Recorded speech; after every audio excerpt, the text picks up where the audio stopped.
विदर्भाच्या सर्व जिल्ह्यातील शिक्षणाधिकाऱ्यांनी शिक्षण विभागाची परवानगी घेऊन परीक्षेच्या वेळापत्रकामध्ये आवश्यक बदल करावेत, असे निर्देश हायकोर्टाच्या नागपूर खंडपीठाने दिलेत.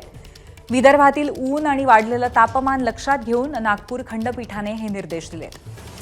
महाराष्ट्र राज्य शिक्षण संस्था महामंडळाने हायकोर्टाच्या निर्देशाचं स्वागत करत शिक्षणाधिकाऱ्यांनी त्वरित निर्णय घेऊन परीक्षेच्या वेळापत्रकात सुधारणा करावी अशी मागणी केली आहे.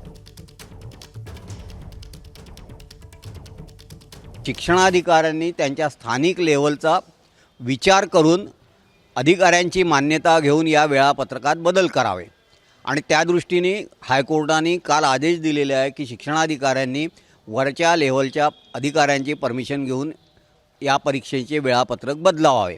त्या दृष्टीने आता आम्ही जाऊन शिक्षणाधिकाऱ्यांना हे पत्र देतो आहे की नागपूरच्या बाबतीत, पूर्ण विदर्भाच्या बाबतीत तुम्ही हा विचार करावा आणि हे वेळापत्रक बदलावं. नाही केलं तर परत त्यांना कोर्टाच्या अवमान याचिकेमध्ये आम्ही घेऊन जाऊ. एबीपी माझा, उघडा डोळे बघा नीट.